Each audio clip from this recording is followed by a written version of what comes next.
salaam sama gars yi maa ngi leen di dalal ci Tech tey dama ñëw présenter leen benn téléphone bu raar bu tudd Xiaomi 14 Ultra mais aussi kit photographie bu muy àndal boo xam ne c'est destiné aux passionnés de la photographie mais aussi aux professionnels. ñu tàmbali ci partie design bi. téléphone bi moo ngi am écran incurvé ci ñeenti boor yëpp moo ngi am cadre aluminium.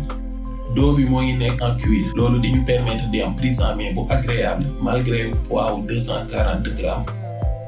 téléphone bi mooy disponible ci ñeenti couleurs noir gris blanc ak bleu.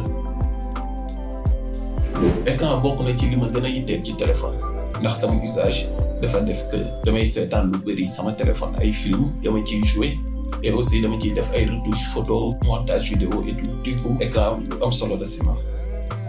Xiaomi 14 Ultra bi nag mooy am écran bu toll ci 6,78 pouces am résolution 2K luminosité bi di yegg ba 2600 nits maanaam même boo ñëwee ci mbedd écran bi dina leeraay boo xam ne doo am benn problème de visibilité pour gis sa écran.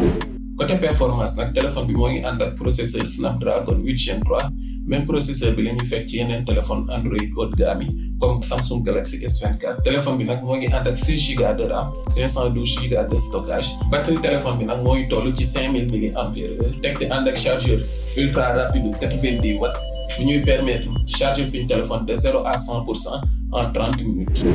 léegi nag nañ jublu ci partie bi ma gën a intéressé mooy partie photo bi nañ dajji affaire bi xool la ñuy fekk ci biir.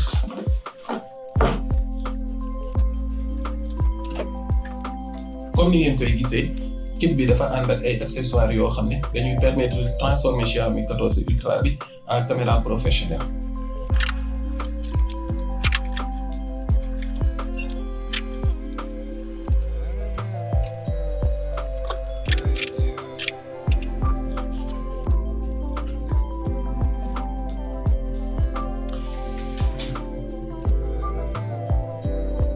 ñu dem ci biti testé ko xool lu muy joxe. ñoo ngi ci plage bi pour profiter ci lumière naturelle u naaj bi. module photo bi moo ngi am benn capteur principal 50 mégapixels benn capteur ultra grand angle benn capteur zoom périscopique ak benn capteur de profondeur bu ñuy permettre am rendu professionnel ci photo portrait yi. tey sama xarit bi laay engagé moo may servir de modèle. lu ñu njëkk remarqué ci photo yi mooy rendu naturel bu ñu am ci couleur yi. piqué bi aussi nen na trop ñooy gis détail yu photo bi bu baax texture peau bi et tout.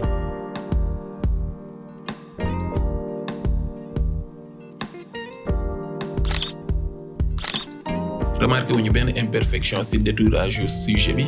téléphone bi séparé na bu baax sujet bi ak arrière plan bi. loolu di ñu permettre am rendu bi ñuy am à peu près ci yenn caméra professionnelle yi.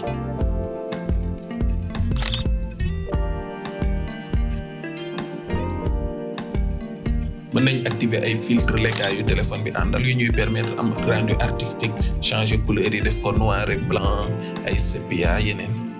zoom bi am na doole trop téléobjectif bi ci nekk dinañu permettre agrandir fi ñu image 120 fois maanaam mën ngeen toll fi ma toll ni xëcc image bi fu soori pare am photo bu net boo xam ne day mel ni sumoo ko.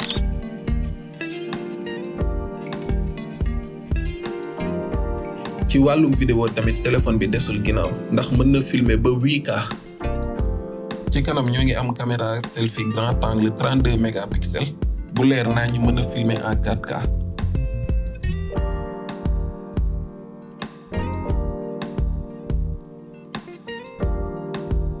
pour tënk vidéo bi mën nañ ne téléphone bii di Xiaomi 14 Ultra muy ci wàllum photo muy ci wàllum écran muy ci wàllum performance mais aussi ci wàllum batterie téléphone bi bokk na ci téléphone yu gën ci àdduna bi actuellement.